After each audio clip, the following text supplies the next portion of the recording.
اس programme کے اخراجات جو اسمر منسٹریز کے دوست اور پارٹنرز ادا کرتے ہیں۔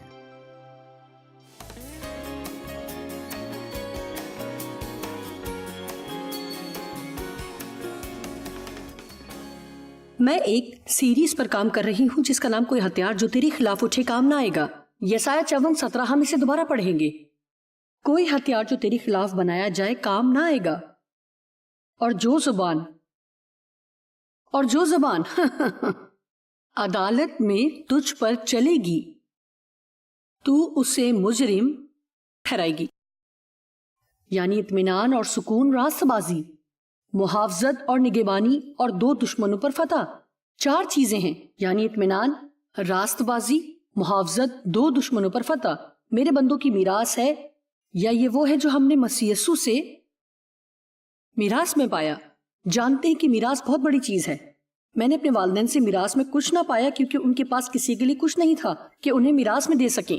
آخر میں نے ان کی دیکھ بھال کی، لیکن جب لوگ میراث کو حاصل کرتے ہیں تو یہ بہت ہی حیران کرنے والی چیز ہوتی ہے کہ آپ کو اچانک وہ سب کچھ مل جائے جس پر کسی اور نے پوری زندگی محنت کی ہو۔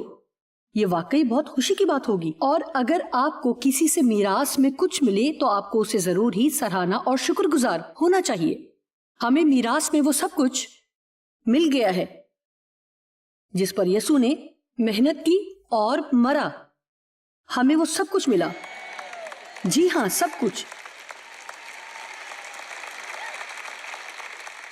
1 منٹ کے لیے سوچیں کہ جب وہ صلیب پر لٹکایا گیا، اس نے پوری دنیا کے گناہ اپنے اوپر اٹھا لیے، اس نے ہمارے قرض ادا کیے، اور ہمیں مزید شرم کو، رسوائی کو، احساس جرم کو، گناہ کے الزام کو سہنا نہیں پڑے گا۔ لیکن بائبل کہتی ہے کہ اس کے برعکس ہمارے پاس کچھ اور ہے۔ ہم اطمینان پا سکتے ہیں، ہم راست بازی پا سکتے ہیں، ہم محفوظ اور پر اعتماد ہو سکتے ہیں۔ آپ میں سے کتنے اسے اور زیادہ چاہتے ہیں؟ اور ہم مخالفوں پر فتح مند ہو سکتے ہیں، ہم غالب آنے والے ہیں۔ ہمیں مشکل سے خوف زدہ نہیں ہونا چاہیے، یہاں تک کہ ہمیں اس سے بھی خوف زدہ نہیں ہونا چاہیے کہ دنیا میں کیا ہونے والا ہے۔ میں اس سے خوف زدہ نہیں ہوں، میں نہیں ڈرتی، خدا ہماری طرف ہے اور وہ ہماری مدد اور حفاظت کرے گا۔ اور یہ وہ دور ہے جس میں ہم زندہ ہیں، تو خدا نے ان حالات کے مطابق ہمیں تیار کیا ہے تاکہ سامنے والی ہر چیز کو ہینڈل کر سکیں۔ اگر ہم یہ ہینڈل نہیں کر سکتے تو خدا ہمیں کسی اور نسل انسانی کے دور میں پیدا کیا ہوتا، یہاں تک کہ وہ جس وقت میں ہم رہیں گے وہ اس کا بھی انتخاب کرتا ہے۔ آمین۔ خداوند فرماتا ہے یہ، یعنی اطمینان، راست بازی، محافظت اور مخالفوں پر فتح میرے بندوں کی میراث ہے۔ اور مجھے یہ حصہ بھی بہت پسند ہے، اور ان کی، یعنی میرے بندی کی راست بازی مجھ سے ہے۔ لہٰذا یہ وعدے ان لوگوں کے لیے نہیں جو سال میں ایک دفعہ چرچ میں ایک مخصوص جگہ پر بیٹھ جاتے ہیں اور خود کو مسیحی کہتے ہیں، بلکہ یہ وعدے ان لوگوں کے ساتھ ہیں جو سنجیدہ اور ذمہ داری کو قبول کرتے ہیں، اور وہ واقعی روح القدس کے ساتھ کام کر رہے ہیں، نہ کہ جسم کے کاموں میں مصروف ہیں، بلکہ آپ روح القدس کے ساتھ کام کر رہے ہیں اور مدد کر رہے ہیں کہ یسوع نے آپ کی زندگی میں جو مفت کام کیا ہے وہ آپ کے ذریعے دوسروں تک پہنچے، تاکہ دنیا دیکھے کہ یسوع کیسا ہے۔ آمین۔ آپ کو یہ سمجھ آیا؟ یسوع آتا ہے اور یہ پاک روح ڈاؤن لوڈ ہمارے اندر کرتا ہے۔ جس لمحے آپ مسیح کو اپنا نجات دہندہ قبول کرتے ہیں تو یہ تمام زبردست چیزیں آپ کے اندر ڈال دی جاتی ہیں۔ آپ روح ہیں، آپ میں جان، اور آپ جسم میں رہتے ہیں۔ جب آپ خود کو آئینے میں دیکھتے ہیں تو آپ صرف اپنے جسم کو دیکھتے ہیں۔ ہمارے اندر اس سے بڑھ کر اور بھی بہت کچھ ہے، اس میں سوچیں اور احساسات اور جذبات اور ارادے اور خواہشات اور اس طرح کی بہت سی چیزیں جو ہمارے اندر چلتی ہیں اور لوگ دیکھ نہیں سکتے، اور اس سے کہیں زیادہ گہری ہماری روح ہے جہاں ہم خدا سے مکاشفات حاصل کرتے ہیں، جہاں ہمارا شعور کام کرتا ہے، جہاں ہم خدا سے رابطہ قائم کرتے ہیں، وہ جگہ جہاں ہم خدا کی آواز سنتے ہیں اور روح القدس کی رہنمائی میں چلتے ہیں۔ لہٰذا جب آپ شیشہ دیکھتے ہیں تو بہت سی عجیب چیزیں آپ نہیں دیکھتے جو آپ کے اندر ہو رہی ہوتی ہیں۔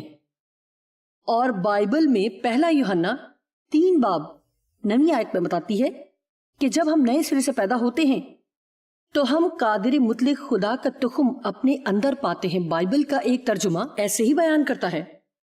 لہٰذا اگر آپ یہ سمجھ سکیں تو ہم خدا سے اور راست بازی سے حاملہ ہوتے ہیں، آپ مجھے اتنی حیرانی سے کیوں دیکھ رہے ہیں؟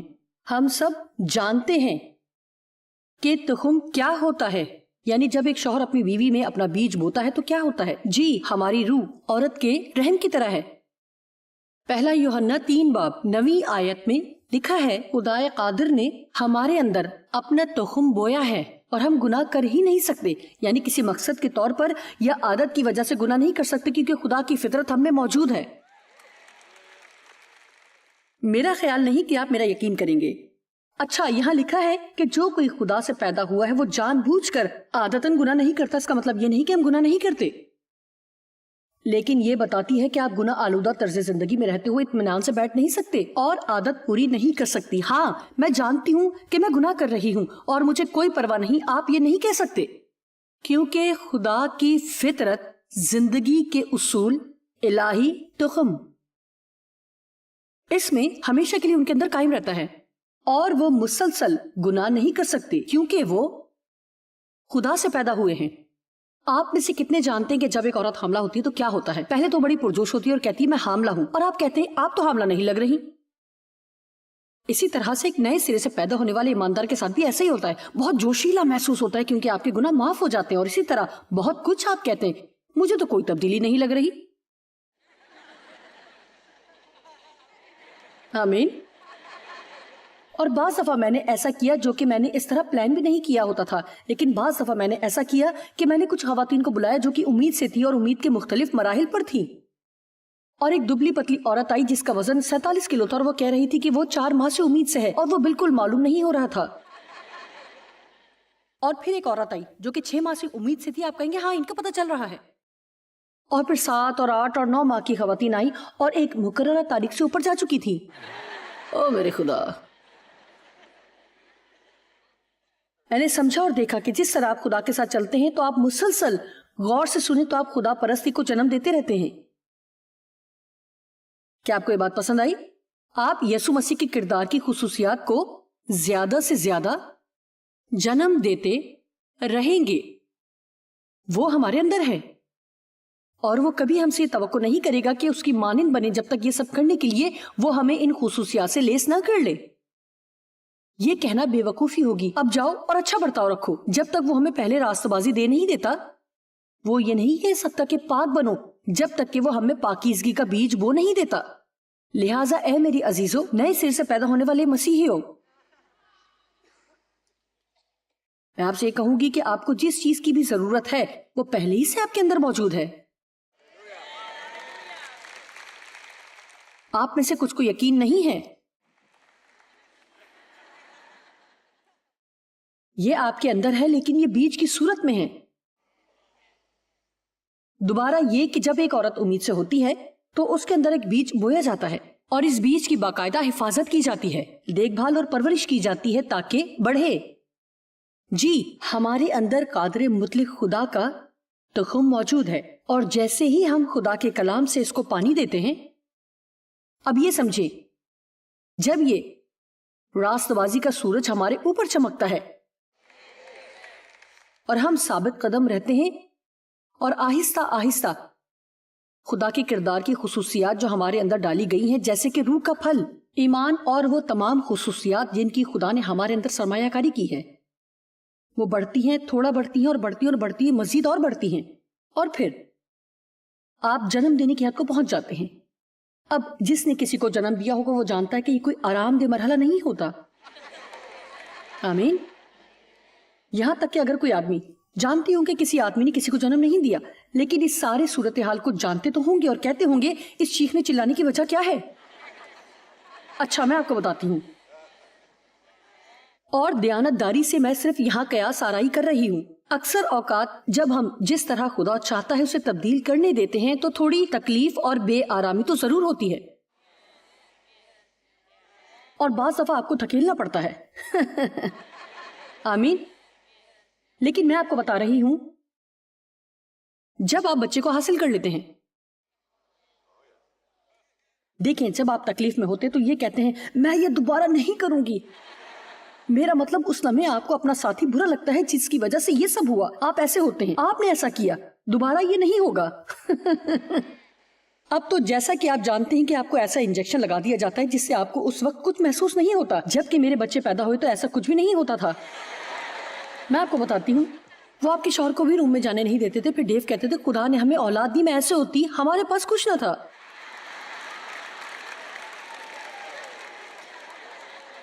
اوہو، میرے آخری بیٹے کا 10 پاؤنڈ سے 1 اونس وزن کم تھا. ہمارے پاس کچھ نہ تھا.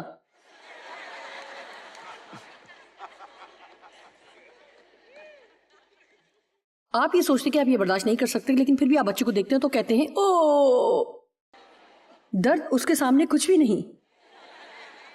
اور میں اپنے ماضی پر نظر دوڑا سکتی ہوں اور مجھے یقین ہے کہ آپ سمجھ سکتے ہیں کہ بچپن میں میں کس طرح کے حالات سے گزری، یا آپ میں سے بہت سے اپنی زندگی میں مشکلات سے گزرے. بہت سے طرح طرح کے حالات جن سے ہم گزرتے ہیں. میں بہت بگڑی ہوئی تھی اور جہاں تھی وہاں سے آ رہی تھی. یہاں کھڑے آپ سے کہنا بے وقوفی ہوگی کہ یہ سب بہت آسان تھا، کیونکہ آسان نہیں تھا. لیکن یہ اس لائق تھا، وہ سب اس قابل تھا. لہٰذا میں بھی آپ کو تھوڑا سا حوصلہ دینا چاہتی ہوں کہ ہمت نہ ہاریں، اپنے بیج کو پانی دیتے رہیں، خدا کے ساتھ وقت گزارتے رہیں، اس سورج کو خود پر چمکنے دیں، صبر کریں. جانتے ہیں کہ میرے سارے بچے مقررہ تاریخ سے لیٹ پیدا ہوئے، اور آپ میں سے کچھ کہیں گے اور سوچیں گے کہ آپ مقررہ تاریخ سے اوپر ہیں. جیسے کہ آپ بہت لمبے عرصے سے حاملہ ہیں. کیا کبھی کچھ بدلے گا؟ کیا میں اس وعدے کو پورا ہوتے ہوئے دیکھوں گی جو خدا نے مجھ سے کیا؟ جی. لیکن کچھ چیزیں دوسرے چیزوں کے مقابلے میں زیادہ وقت لیتی ہیں. کوئی ڈاکٹر مجھے کبھی نہیں بتا سکا کہ میرے ہر بچے کی دفعہ مجھے تقریباً 10 ماہ کیوں گزارنے پڑے. ہر بچے کی دفعہ 4 اور آدھا ہفتہ، 3 اور آدھا ہفتے سے زیادہ. جس کے لیے مجھے زیادہ انتظار کرنا پڑا وہ سینڈرا تھی. سب میں سے ایک ایسا تھا جو 6 ہفتے لیٹ ہوا. اب وہ آپ کو ایسا نہیں کرنے دے گی، لیکن اس وقت ڈاکٹر کہتے تھے جب وقت آئے گا تو ہو جائے گا. میرا مطلب میں ہاسپٹل جانے کے لیے کپڑے پہلے ہی پیک کر لیتی، اور پھر مجھے کھولنے اور دھونے پڑتے اور پھر پیک کرنا پڑتا. یہاں تک کہ وہ مجھے ہاسپٹل میں لے جاتے اور مصنوعی تکلیف دینے کی کوشش کرتے. اور ہم بعض دفعہ یہ کرتے ہیں، کیا نہیں کرتے، اور پھر ایسا ہوتا ہے میں یہ سب کچھ خود کر لوں گی. جی ہاں، جانتے ہیں کہ ایسے کہتے ہیں میں صبر کروں گی بلکہ میں اچھی بنوں گی. میں اپنے بولنے پر دھیان دوں گی، میں اچھے خیالات سوچوں گی، میں کم خود غرض بنوں گی.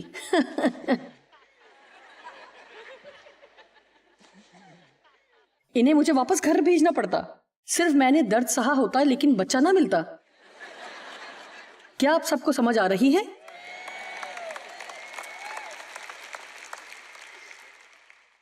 اور اس طرح ہم کوشش کرتے ہیں، کوشش کرتے ہیں، اور زیادہ تر جو بات بھول جاتے ہیں وہ ہے ایمان رکھنا.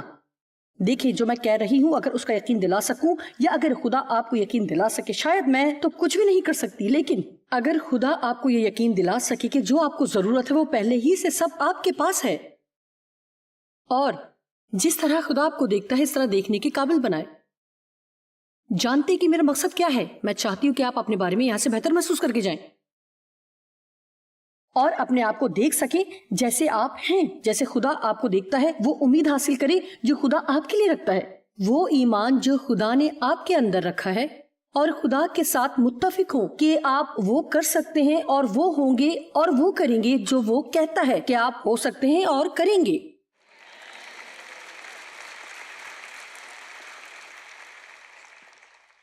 میں آپ کو بتاتی ہوں کہ زندگی میں کچھ بھی ٹھیک نہیں ہوتا، کچھ ٹھیک محسوس نہیں ہوتا، کچھ ٹھیک کام نہیں کرتا جب تک آپ یہ نہ جانیں کہ آپ درست ہیں.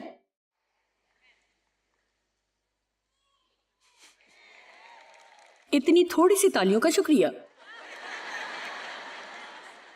آپ ایسے ہیں. میں یہ بات نہیں کر رہی ہوں کہ اپنی رائے میں درست ہوں اور آپ درست جانیں اور درست سوچیں، یا جو کچھ آپ بولتے ہیں اس میں درست ہو. یہ بات نہیں کر رہی، بلکہ یہ کہ جب تک آپ یہ نہیں جانتے کہ آپ خدا کے ساتھ درست رشتے میں ہیں. اور میں آپ کو بتاتی ہوں کہ جب ہم جانتے ہیں کہ ہم خدا میں قائم ہیں، میرا مطلب واقعی ہم جانتے ہیں کہ خدا ہمیں پیار کرتا ہے اور ہم اس میں قائم ہیں اور اس نے ہمارے لیے جگہ تیار کر رکھی ہے، تو آپ لوگوں کا رد کیا جانا برداشت کر سکتے ہیں. آپ ان کی تنقید اور عدالت برداشت کر سکتے ہیں، کیونکہ آپ کی قدر و قیمت لوگوں کی سوچ میں نہیں بندھی ہوئی کہ وہ کیسے سوچتے ہیں. اور میں یہ نہیں کہہ رہی کہ اس کی تکلیف نہیں ہوتی، بلکہ میں کہہ رہی ہوں یہ آپ کو دنیا سے باہر نہیں نکالتی اور اس سے لا تعلق نہیں کرتی کہ جس سے آپ ناکامی کا سامنا کریں اور پوری زندگی اذیت میں رہیں. زندگی میں کوئی چیز درست نہیں ہو سکتی جب تک آپ یہ نہ جانیں کہ خدا کے ساتھ آپ کا رشتہ درست ہے. یہ بہت ضروری نہیں کہ آپ اپنے رویے میں درست ہوں. میں ہر کام درست نہیں کرتی، لیکن میں جانتی ہوں کہ میں مسیح کے خون کے وسیلہ سے خدا کے ساتھ رشتے میں درست ہوں. میں نے یہ ایمان سے قبول کیا اور یہ بہت لمبے عرصے سے میری زندگی کا حصہ ہے کہ میں واقعی اس پر ایمان رکھتی ہوں. میں صرف یہ اقرار نہیں کر رہی، میں صرف اسے سوچتی ہی نہیں. میرا مطلب میں واقعی ایمان رکھتی ہوں کہ خدا مجھ سے خفا نہیں ہے بلکہ میں یہ ایمان رکھتی ہوں کہ وہ مجھے پسند کرتا ہے. اور واقعی میرا ایمان ہے کہ وہ مجھے پیار کرتا ہے. اور میں یہ بھی ایمان رکھتی ہوں کہ وہ آپ سے بھی ناراض نہیں ہے. اور جوائس، تم نہیں جانتی کہ یہاں آنے سے پہلے میں نے کیا کیا. میں آپ کو بتاتی ہوں کہ اگر آپ اپنے کیے پر شرمندہ ہیں تو بائبل کہتی ہے کہ جس لمحے ہم اپنے گناہوں سے توبہ کرتے ہیں تو خدا انہیں اس طرح دور پھینکتا ہے جیسے پورب پچھم سے دور ہیں، اور وہ انہیں پھر یاد نہیں کرتا.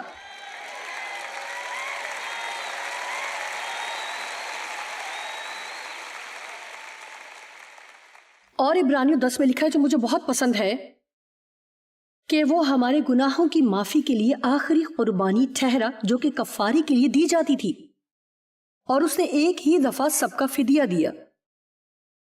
ہر کوئی اس طرح معافی حاصل کرتا ہے، یہ دوبارہ حاصل کرنے کی ضرورت نہیں اور مزید کچھ بھی نہیں ہے. میں نے یہ سمجھا کہ گناہوں کی معافی کے لیے کوئی اور قربانی نہیں چاہیے. جانتے ہیں اس کا کیا مطلب ہے؟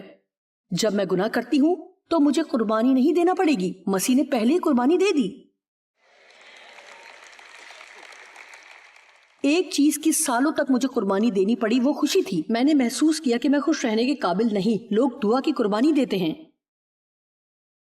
وہ دعا نہیں کرتے یا اگر وہ کریں تو وہ بہت بزدلی سے دعا کرتے ہیں. وہ جرات مندی سے دعا نہیں کرتے.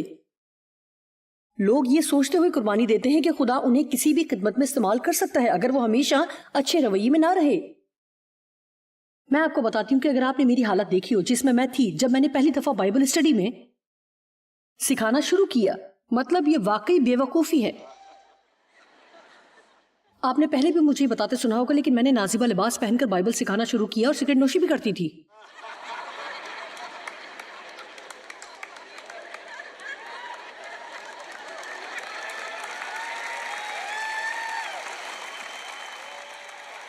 میں نے کی جتنے بھی مختصر کپڑے ہوتے میں اسے پہنتی تھی.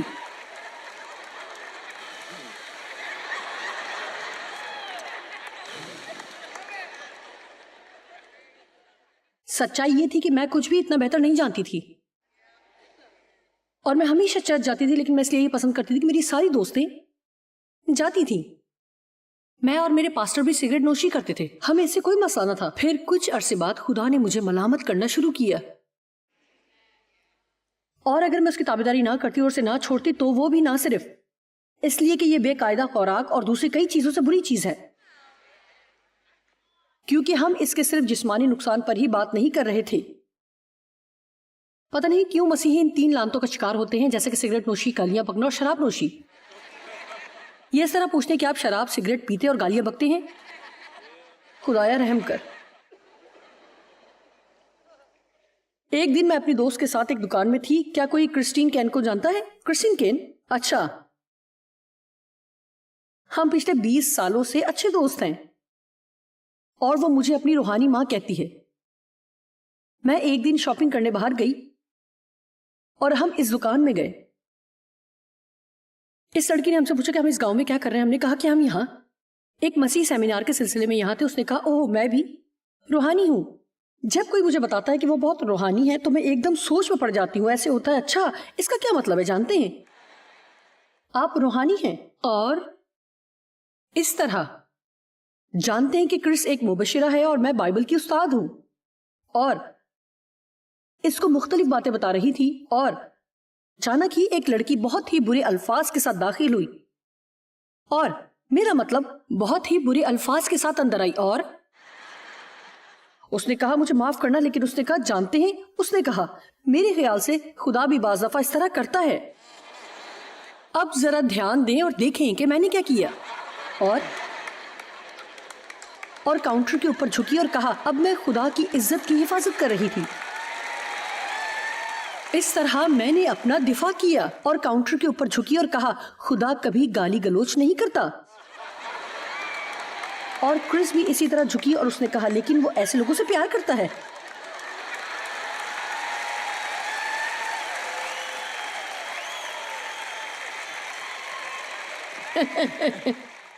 پھر بعد میں خدا نے میرے دل میں ڈالا، اس نے کہا آپ مچھلی کو صاف کرنے کی کوشش کر رہے تھے جبکہ ابھی آپ نے اسے پکڑا بھی نہ تھا۔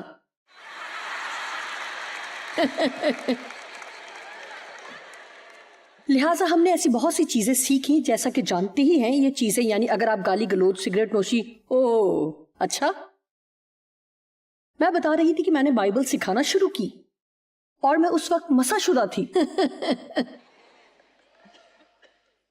جب میں ہر کسی پر سگریٹ کا دھواں پھینکتی، لیکن خدا نے مجھے ملامت کرنا شروع کی کہ میں غلط تھی، تو اس نے مجھے یہ ختم کرنے کا فضل دیا۔ اب یہ کہ اگر میں یہ جانتے ہوئے بھی کر رہی تھی کہ یہ کوئی اچھا کردار نہیں ہے، یہ میرے لیے اچھا نہیں ہے، یہ بالکل بھی اچھا نہیں، اگر آپ جانتے ہیں کہ خدا آپ کو استعمال کرے کچھ ایسی چیزیں جو آپ نہیں کر سکتے، کیونکہ اگر آپ کو کوئی بھی کبھی ایسی حالت میں قبول نہیں کرے گا،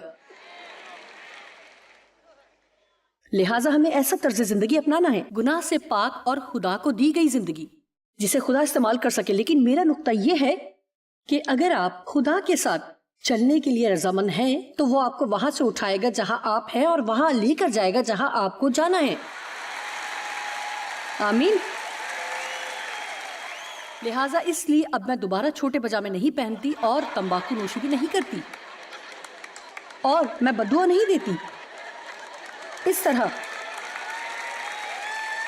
اگر آپ فکر مند ہیں کہ خدا کو استعمال نہیں کرے گا کیونکہ ابھی تک آپ وہاں نہیں پہنچے، تو پھر آپ کسی ایسے کام کی قربانی دے رہے ہیں جس کے لیے مسیح نے پہلے ہی فدیہ دے دیا ہے، اور ابلیس اس سے خوش ہوتا ہے۔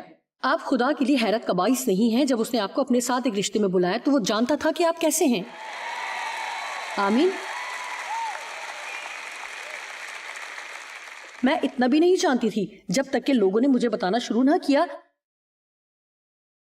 کہ عورت سکھا نہیں سکتی، انہیں اجازت نہیں کہ وہ سکھائیں، لیکن میں پہلے ہی سے بائبل اسٹڈی میں سکھا رہی تھی جو بہت کامیاب تھی، اور کسی نے کہا کہ آپ یہ نہیں کر سکتی کیونکہ آپ ایک عورت ہیں۔ میں نہیں سکھا سکتی کہ میں عورت ہوں، اور اس نے کہا میں جانتا ہوں، میں ہی جانتا ہوں، میں جانتی ہوں کہ پولس کو کیا کہنا پڑا، اور ان میں سے بہت سی باتیں ثقافت سے تعلق رکھتی تھی، لیکن یسوع نے کہا اب نہ کوئی مرد اور نہ کوئی عورت، نہ عبرانی اور یونانی رہا، بلکہ مسیح میں سب ایک ہیں۔ اور میں بتاؤں گی اگر عورت کو خدا استعمال نہیں کر سکتا تو ہم ایک شکل میں ہیں۔ میں نے کہا کہ عورتیں آج کل پوری قوت سے بڑھ رہی ہیں، یہ اچھی بات ہے۔ آپ کی زندگی میں کچھ بھی درست نہیں جب تک آپ یہ جان نہ لیں کہ آپ مسیح کی موت اور جی اٹھنے کے وسیلہ سے خدا کے ساتھ درست رشتے میں ہیں۔ جی، ہم اس کے فضل اور مہربانی اور مسیح کے ساتھ شخصی رشتے کے ذریعے ہی خدا کے ساتھ اپنا رشتہ ہموار کر سکتے ہیں۔ ہمارے اچھے کاموں کی کوئی تعداد نہیں جس سے ہم خدا کے ساتھ درست رشتے میں قائم رہ سکیں، یہ مفت انعام ہے۔ اور زندگی میں یقیناً کچھ بھی درست نہیں ہوتا جب تک ہم یہ نہ جان جائیں کہ آیا خدا کے ساتھ ہمارا رشتہ درست ہے کہ نہیں۔